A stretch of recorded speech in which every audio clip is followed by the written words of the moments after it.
Welcome to the Pixel Retentive Podcast, where we, a business owner and an artist, discuss the business of art and the art of business.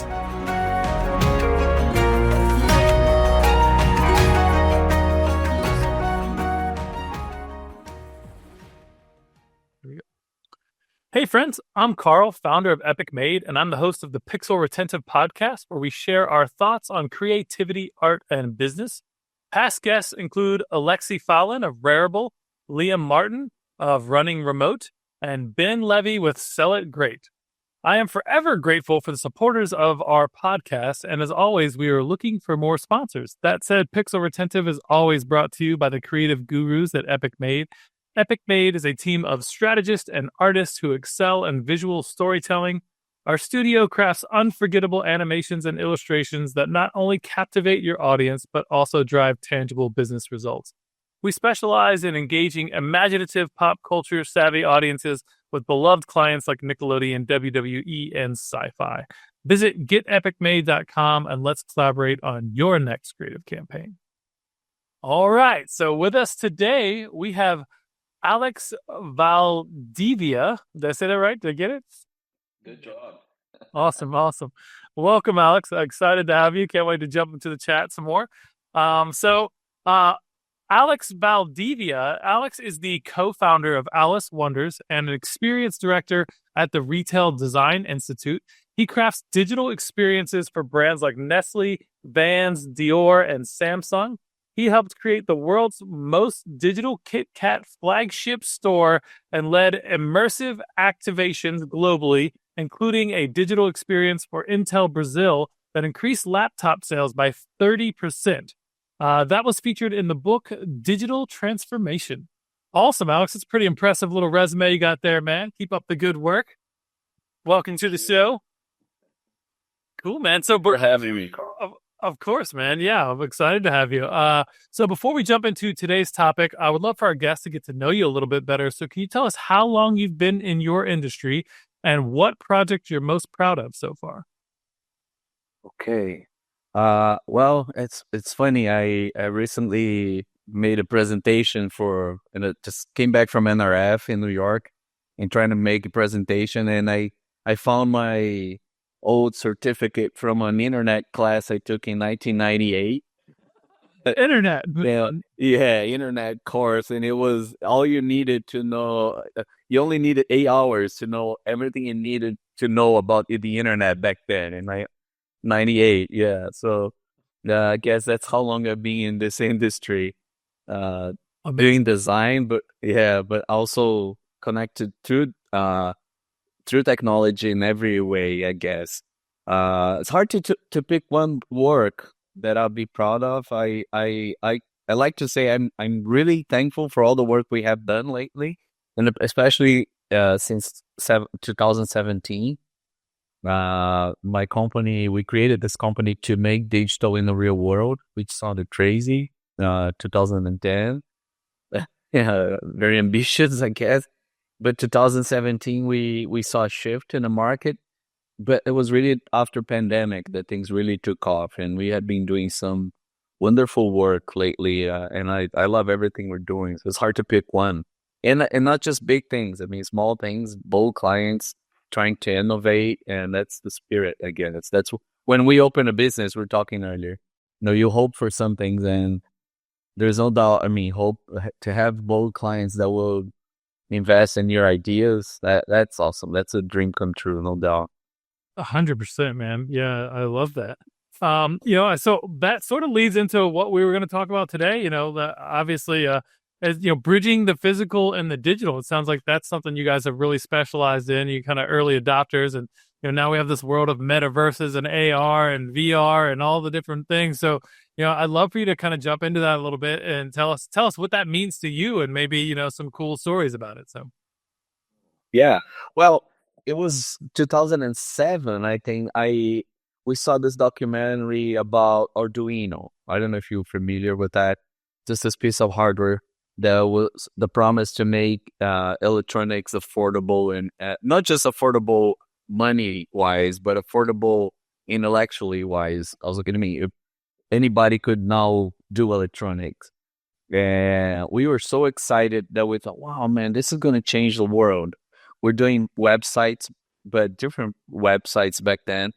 My partner and I were part of another company. And by about 2009, we thought, wow, let's make a company that would do digital. We'll take advantage of all this electronic revolution that's coming up and try to bridge that gap. But we didn't know what that meant. Actually, we just knew we wanted to do something that would have sensors. We're experimenting with things, that you hold your hand up here above the sensor, and the colors would change. The sound, you could adjust volume. And 2012, we went to South by, and we saw this little sensor, lip motion. We actually ended up doing a whole Acer computer pop-up store for them that you could control all the laptops without touching them, just using that little leapfrog sensor. Oh man, That's what we call bridging the gap. I mean, it's digital, but you are in the real world, very metaverse, if you will. that's awesome. Yeah, I love what you said in there about like you didn't really know what you were doing or what that even meant, but we're just gonna do it, right? Like that's the way every great business is born, right? Like that's the entrepreneur spirit. We're like, this seems exciting. I don't know how the hell we're gonna do it, but we're gonna go this way and maybe we'll figure it out. Like it's just, the secret is don't die before you get there, right? Like so, let's just try it. I love that. Man, Yeah. South by Southwest, you were there in 2011, you said. 2012 and 2014. Oh, cool, cool. Yeah, it's crazy. Like Yeah. they do so many amazing things there. Like that just happened again. I wasn't at, I've never been actually, but it's on the short list at some point. So Oh, you would love. It's about to start. I think I have a lot of friends are now on Instagram saying they're boarding the planes to go to Austin, and kind of makes me feel like going. It has been 10 years now, but it is amazing. You would love that show. I mean, if I count the people I've seen on stage, the guy that made Maker Bot, the first 3D commercial 3D printer. I mean, Michael Dell to Kevin Bacon, and everything in between, including Snowden. dude, I imagine it's a VIP lineup for sure.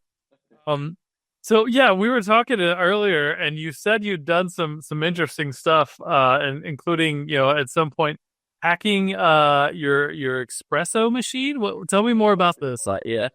Yeah. Well, I am a coffee freak anyway. The kind of I'm that annoying person that drinks espresso with 40 milliliters of water, no sugar, and is complaining about the flavor. I'm that kind of person. So if Before bed, just go to sleep afterwards. Yeah. yeah, exactly. I'm that person. I mean, if you love coffee, I'm fun to have around. If you just want to drink, I can be a little annoying. But we had this automatic espresso machine. It broke down, and we looked at it, and either my partner and I, we said, well, what if we hacked this thing, and controlled it over the internet? And sure enough, this other guy that worked with us got on working on that, and you could actually go on our website, saunders.ws dash coffee, and hit a button and make coffee in Brazil, wherever you were in the world. And I love to tell a story. There's a client in Miami. The guy ran the biggest telemarketing operation in the world. His home was fully automated. When I told him about the coffee machine, he smiled. And at the end of the meeting, he said, well, I'm going to make you some coffee now. And I said, yeah, all right. I turned my laptop and I said, okay, hit the button. I sent him the link. And you should see the smile on his face when he pressed a button in Miami and he saw coffee being made in São Paulo, Brazil. It was so cool. That's amazing, man.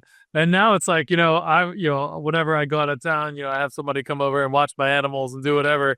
And so, I can turn the lights on and off from my phone and change the colors and do whatever I want, right? Like it's amazing how much like fringe things now are like mainstream, right? I got all these like I was looking at stoves and refrigerators, like it's got Wi-Fi. I was like, I don't need Wi-Fi on my kitchen appliances. Like I'm good. Like, Well, I'm the opposite. I'm always looking for the things that have Wi-Fi I can control. But you know what is funny, Carl?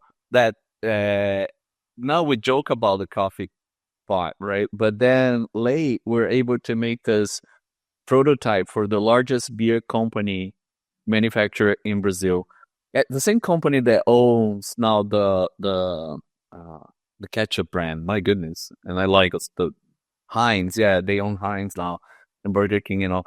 They were looking for a way to make up an automatic self-pay, like an Uber of beer kegs, and we were able to help them because we had the experience with the project that we're just having fun with. Yeah. So everything is an experiment, and you're learning something. That's the magic of creativity at play, right? You know, you would have never been able to sell that if you didn't have the culture and the environment with your friends and your coworkers. And you know, I don't know the if there's a hierarchy there or not, but at the end of the day, like you guys, like your creativity came alive. You started playing. Like, oh, well, what if we fix it with this crazy idea? Like, oh, that's crazy. Now everyone's excited. Before it was like, ah, it's a coffee pot. We can throw it out and buy a new one. But instead, you let your creative out. You let your artist play, right? And your artist comes out and goes, oh, I'm going to make this and do that. And we'll hook it up on the internet. And next thing you know, it's a great story. And then next thing you know, it's a business opportunity, right? That's how this works. That's how innovation works. You let your mind wander. You go, what? How far can we push the envelope with these cool little pieces of tools and technologies? And it started with Arduinos, right? That inspired you, but now it's like that layers into all of this. And now here you are, you know, 15 years later, doing more cool shit, just staying there because you love the idea, you love the creativity, the exploration, the innovation. What does that even look like? I'm having those same kind of experiences now, myself making AI LoRa models with my own art. Like, so yeah, I think it's a total shit play for someone to steal somebody's art, put it into a data set and try to rip them off and cut them out. But like, how powerful can it be if we can build our own data sets and use our own art to expedite our creative process? Like that is really Yes. powerful. And then mastering that and then seeing how you can sell that and create more IP or do comics faster or do animations faster or do anything. Like it's just cool, right? Like it's really cool. Like smaller teams are becoming more and more powerful, right? And that's what this technologies have continued to allow us to do, right? It's to take away, you know, 50 years ago, the biggest companies ran everything, like, and you couldn't compete, but now you can innovate. These technologies allow us to do so much more with so little. And if we stay on the forefront of that and use our nimbleness, our small teams, and our ability to like have a crazy idea at lunch one day because the coffee machine broke, the next thing you know, like we're creating new business opportunities. That's the magic of small business and innovation. So And you're so right. I had this big shoe company. A marketing director came to visit us, of course, our office. It's a big workshop. Back then, you talk about structure. We didn't have it. I mean, everybody was just, we're all the same. Now we do have some structure, hierarchy kind of a situation. But back then, it was just, like you said, you just, ideas pop up and you just do things, you know. yep. The quick, fun story. We wanted to do a time lapse kind of video. I think it was looking for a remote control. So I logged on, I got on B&H, you know, looking for the remote control. Okay, we'll be here in a week, in Brazil. And went out for a meeting with a client. When I came back, this guy that worked with us with electronics, he had disassembled a remote control, I guess, and he made the device himself. You know, it's just so funny and so cool to see that kind of thing develop. And then what led us to now, I was talking about the shoe company, the marketing director. She came and everybody's working from home, and she's hearing my partner and I talking how we make technology and all. And she looks around like there is nobody in this office. And you kind of lying to me, and you could tell in her face. And I said, no, this is the magic of technology. We don't need a big team. I mean, we do have some people. Back then, I think we had, I don't know, maybe 7 or 8 people in the company. And, but we were already making things in China at scale. Because we designed the electronics, we build the software, we manufacture somewhere else in the world. And we're a little, after that, a little bigger. We got a contract to make 1,000 cell phone for cell phone stores displays for LG. just with a handful of people, we made thousands of displays because we built a technology that started all back there with Arduinos, like you're saying, just sparking creativity and not putting limits to what can be done. So it is really cool. It's a very exciting time we're living in. It really is. It really is. And this whole idea of merging physical and digital is getting more and more exciting, right? The idea that like, especially I see this a lot in NFTs and Web3 is that like you have this asset, like Gucci did a partnership with Roblox a couple years ago, right? And you buy this $5,000 Gucci purse and it comes with an NFT that gives you a Gucci purse to carry around inside of Roblox, right? And like these ideas that like all these things can come together, right?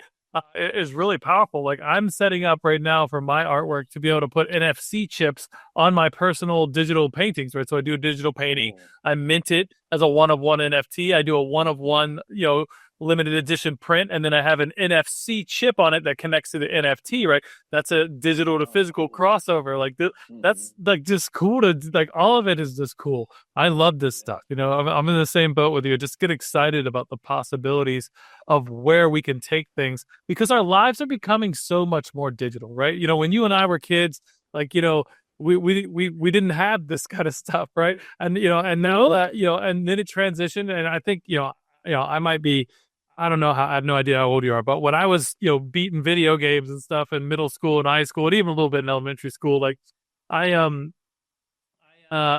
I fell in love with these ideas of characters and role playing games and building yourself up. And then I fell in love with these online games like EverQuest. I don't know if anyone's ever played that, but it's like the idea that there's entire economies and a whole like personas. And like I had this specific type of character. It was a woodland elf, right?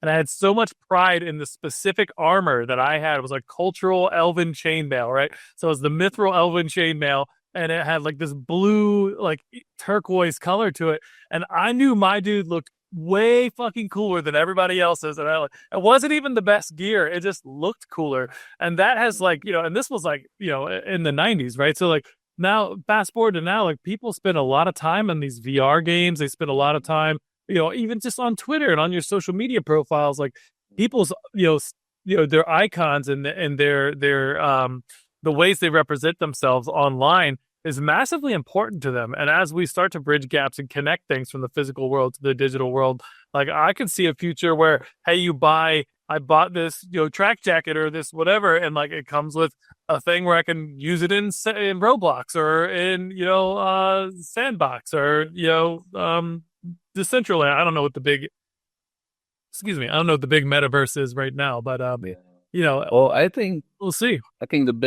the big metaverse platform now is Planet Earth. Yes. We really, I mean, it is the Matrix all the way. So, I think the challenge now is to remain true, consistent or true to what you believe you are. I guess that is important for us, maybe, our generation. But like you're saying, the younger kids, I have a 17-year-old son. I have a 7-year-old granddaughter. I have a 28-year-old stepdaughter.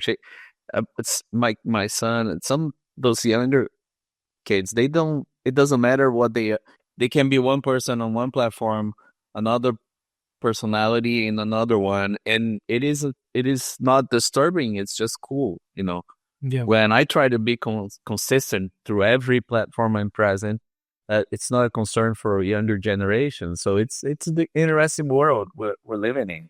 Yeah. The cultures are evolving and changing quite a bit, I jumped into VR chat with my kid last year just to like, be a good he's 13, right? I'm checking in on him. I go, what are you doing in here, dude? Let me see what kind of hooligans you're hanging out with.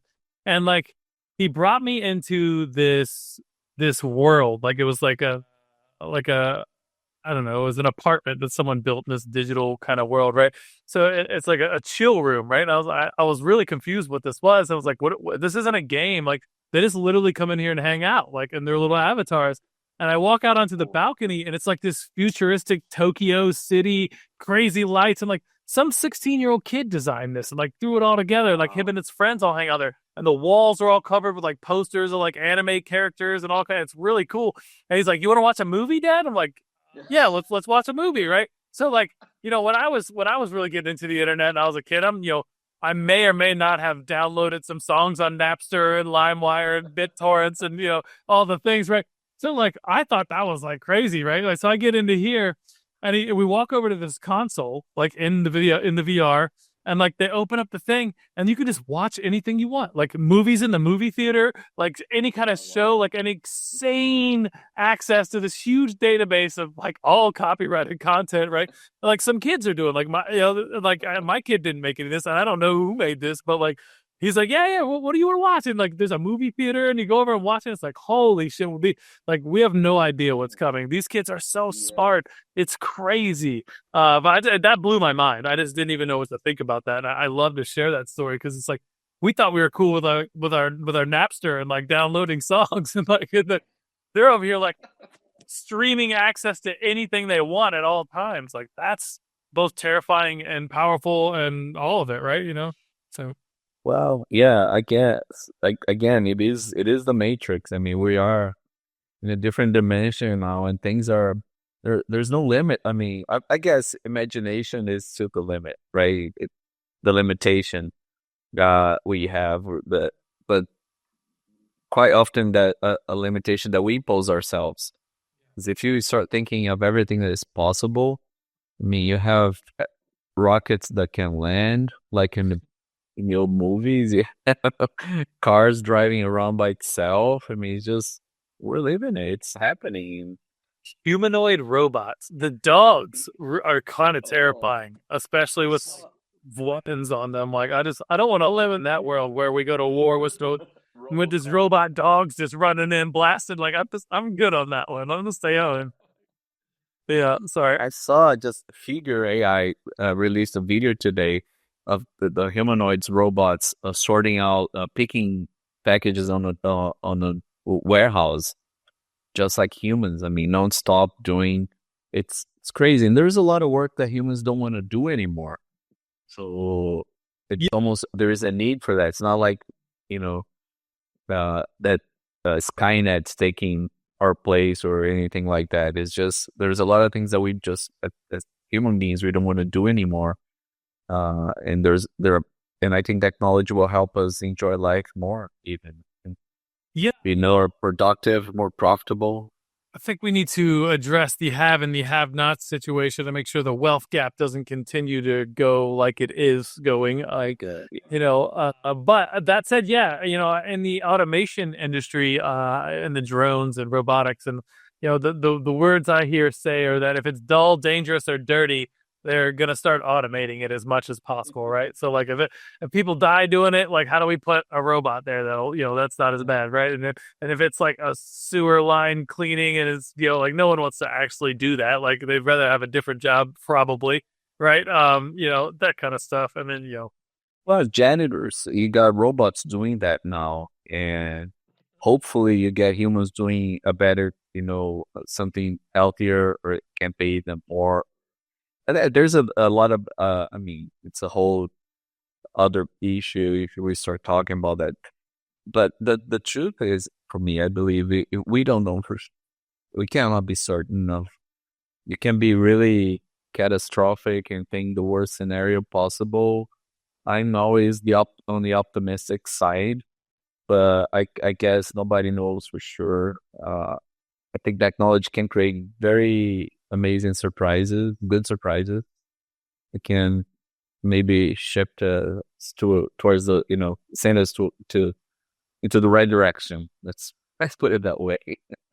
I agree. I agree. It's really just up to us, right? All, us people pushing in the narratives and pushing the needle. Um, I was gonna say you brought up the janitor thing. Like, it's funny. It's like the generative AI, right? Like you see, like, oh, it's a beautiful pose, and then the lady's hands like twisted in like 35 fingers. But so in that same vein of AI and automation, I saw every time someone mentions a janitor, I think I saw this video with like this janitor robot thing that like went in and it's just smeared everywhere. Like it was just disgusting. It was like, I was supposed to be cleaning and it was just wretched. I was like, well, we're not there yet, but we're working on it. Sometimes the creative process is messy, right? So anyways, Yeah, well, and again, like we have we had a cool opportunity to see the both worlds. I mean, you and I and Yeah. our generation. We came from cassette tapes to CDs and M3 players streaming, and we had to adapt to everything. I mean, you're drawing. We're showing you each other's drawings earlier that we do by hand, but we also do on the iPad, and I mean, we adapted to everything. So that also gives a younger person can do the same things. But what I mean is, it gives us a different perspective on the world and the changes that are happening. It's Yeah. a lot of creativity going on right now. Yeah, a crazy amount of creative. I mean, so look, so a lot of creatives are in a rough spot because the industry got turned on its head.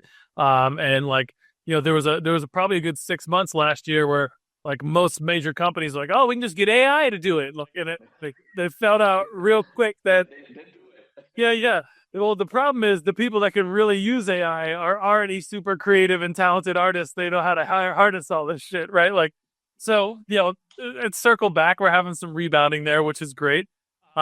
But yeah, like any disruptive technology, it's just been hard, and artists historically have been disenfranchised in a lot of ways. And I'd say we're probably one of the most skilled and meticulous crafts that's like been undervalued consistently over the years, which is terrible. I talked to a legislator here in Virginia that said, when they got up to the state capitol and started talking about the creative economy, people started looking at them like, what do you, that's child's play. You're talking about crayons and like whatever. Like this was at the state level of at Virginia, not 4 or 5 years ago. Like talking about creative economy, like it's like we drawing with crayons on some paper and construction paper and crafts and glue. Like what? Like so. Anyways, but yeah, it is an exciting time. There's a vast amount of potential of things exploding and happening and innovation, and like we're living in a space now where you can take an AI and create your own Laura and build out a Laura for a character model of like one of your characters in a comic book.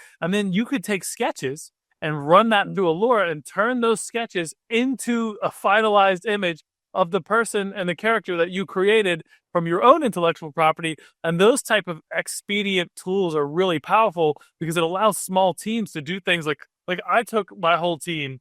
We took off like a month and a half, like a summer ago, and we made a webtoons, and then I made handmade scrolls for everybody. I don't think I've ever showed this off on the podcast, but like, so we made our own webtoons, and like, I had to pay all my friends to hang out with me for a month and not take any client work because we had to do that. And we did this old school, like we sketched it, we storyboarded it, we drew it, we did the lines and everything, and it just looking forward, like it's really hard to keep that momentum and keep dumping time and energy and effort into something like this because when will it take off? Will it ever take off? Will it ever be a direct investment?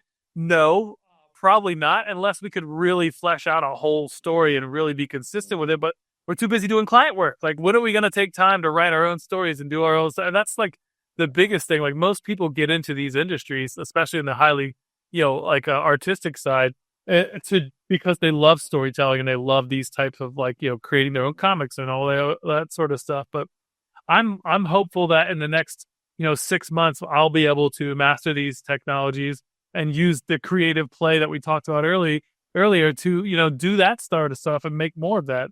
And even in the same vein as the coffee pot thing, like we made that comic. We put it out there, got like 3,000 followers. It didn't generate us any direct revenue, but we landed several pieces of client work on, hey, look, we're world builders. We're storytellers. Like we can create stuff from scratch. We can take what you have and make it better. Look at what we did when we were just having fun. We didn't even have a budget. Like this was coming out of my pocket and we did it this good, right? So it's the same kind of thing, right? You just like the play It is. innovating is huge. So Yes, it is. And I believe AI, like that, like the internet, when they became the infrastructure, you think when you move to a new place, you look for, you have gas, light, I mean, electricity, gas, water, and internet, right? Not even phone. We don't connect phone lines anymore. We wouldn't have internet. And I believe AI has to occupy the same spectrum of things, and it has to be part of the infrastructure of corporate culture, our lives. Like you said, you build on top of it. Now, like it happened in so many industries, the artists that will focus only on the AI, and AI becomes the pencil or Just that they will lose value. They'll be the ones that will suffer the most.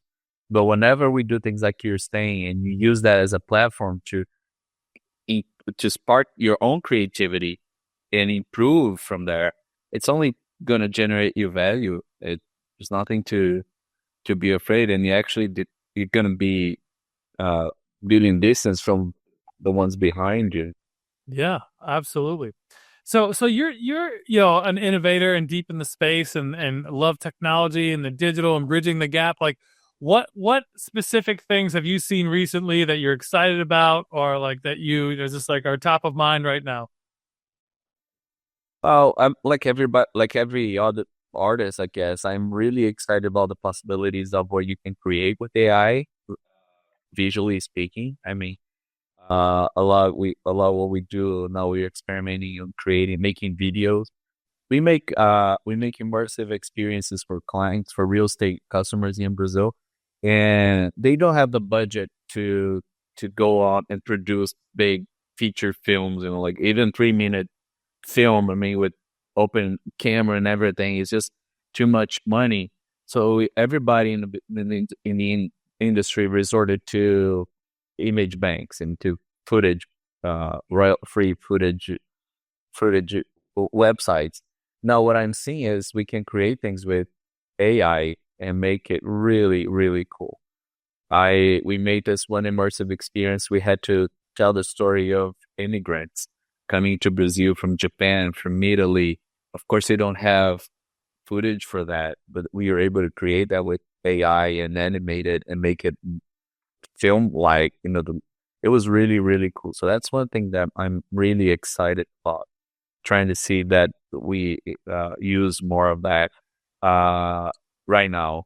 But something else on the other end of that means just also related to AI is how things can be a lot smarter when we call smart devices. I mean, I work a lot in retail, and when you look at how intelligent, how powerful the platforms have become in analyzing every aspect of the business inside a physical store, and then turn that into inputs that will trigger content in digital signage, pricing, everything.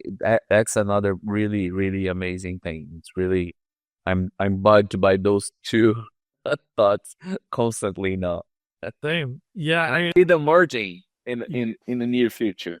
they are. They do merge. I've been using like I built my own like little I should say I built is the wrong word.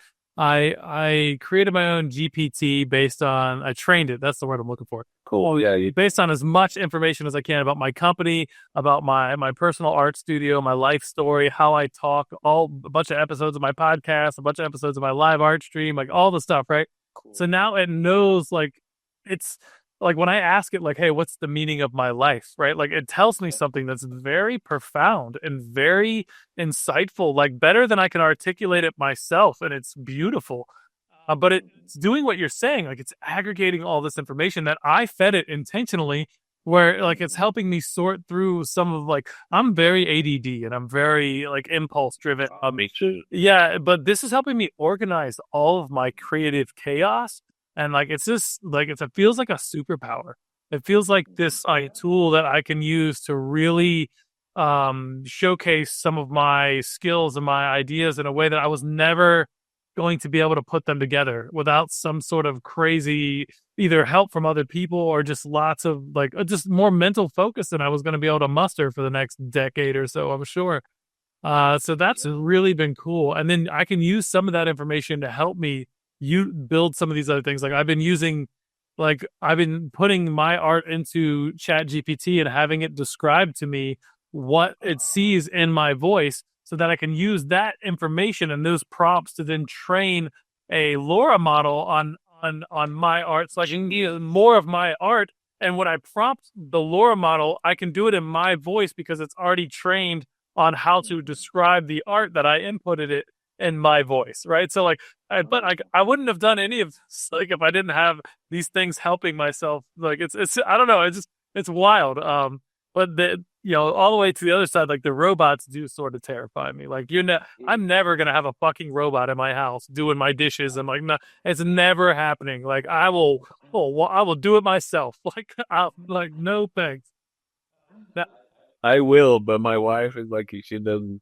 Uh, I don't know how many years ago I took her to Disney in California, and they were displaying, they were showcasing Asimo, I think they called a little Honda robot coming down the steps, and the thing fell on its back, and she was terrified. Like those things, they're gonna take over mankind one day. She was horrified. I think we're I could need to have one.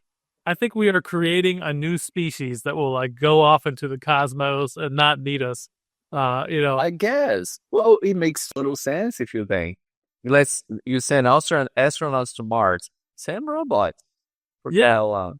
Why not? I mean, we can make like small modular reactors and like put them in there and just sit, like they can be running on nuclear energy and solar and just like, be like, you can just turn them off and like, hey, we're going to steer in this direction, minimal systems. We're going to fly that way for a couple eons. And like, that's kind of crazy to even think about. Like that's real sci-fi stuff right there. And I feel like the technology we have right now isn't a stretch. Like that could probably be done. Again, I'm not into the deep weeds of engineering.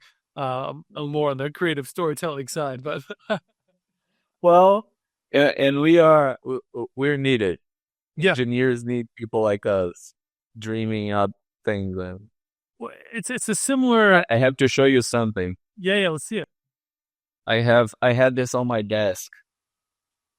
I'm daydreaming. I love it. That's perfect little sign. Beautiful, beautiful. Cool, man. Well, this has been a lot of fun, Alex. We charged through this, so we're getting close to time now. So You're kidding. Wow. yeah, it happened fast, man.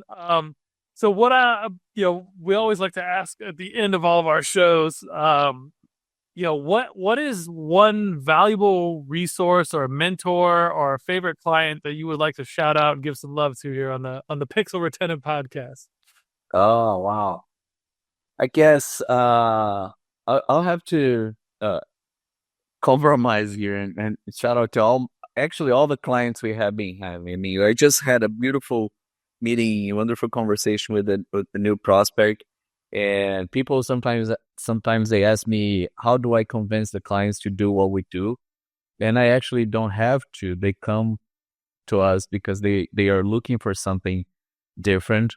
So I have to actually give them the credit for all the innovation, and because they're making it possible. So that's my no doubt. Shout out goes to them. As a resource, we talked a lot about creativity, and I like whoever will watch us to be inspired to be creative all the time. It's just there's always a different way, many different ways to do the same thing. And to not be comfortable with the way things are done, that's innovation at its core. That's a great resource, very valuable resource. I love that. I love it. That's very true, man. Thank you for sharing that. I want to give a big shout out to Danielle. Let's tape. I don't know how to say her last name, but with Badassery, they do some really great stuff, help people with podcasts and all kinds of things. So shout out to Danielle, who will be a guest soon too. We have her in the lineup. So awesome. All right. Well, we've been talking with Alex. Let's see if I can get your name right again. Valdivia. Alex Valdivia. Right, I had to go back up to my notes. No, I cheated. Don't worry. Who is the co-founder of Alice Wonders and experience director at the Retail Design Institute. You can check out his website at alicewonders.ws/en. I assume that gives you the non-Portuguese version in English, which is awesome. But if listeners want to follow up with you directly, where should they go? Instagram. The name is Ale Valdivia. Is a short for my name. All right. So that's And like company is Valdivia. Yeah. Cool. And you said my company is Alice Wonders. If you look for _ Alice Wonders, it will find a lot of cool stuff there. Awesome. I love it. We'll be sure to check that out and put that in the details of the show notes. Oh, Yeah, one more thing, Carl, if you allow me. Just I mean, I'm of course I'm also on LinkedIn. I always love to make myself available. You talk about mentors. I still have wonderful mentors. And if anybody in any, the spectrum of the things we talk about wants to talk, to connect with me, feel free to contact me. I'll be more than happy to help, to talk. I love that. I love that, Alex. That's definitely in the spirit of what we're trying to do here at Pixel Retentive, and just share the love and inspire people, and maybe give them a little eureka moment or some sort of muse or something to keep them moving in the right direction. So I hope I hope some people will take you up on that, Alex. I'm sure it'll be wonderful advice, and always paying it forward. I love that, man. So all right, Alex. Well, thank you so much for being on the show, and we will see you all next time. Thank you. Thank you, Paul. We really hope you enjoyed the show.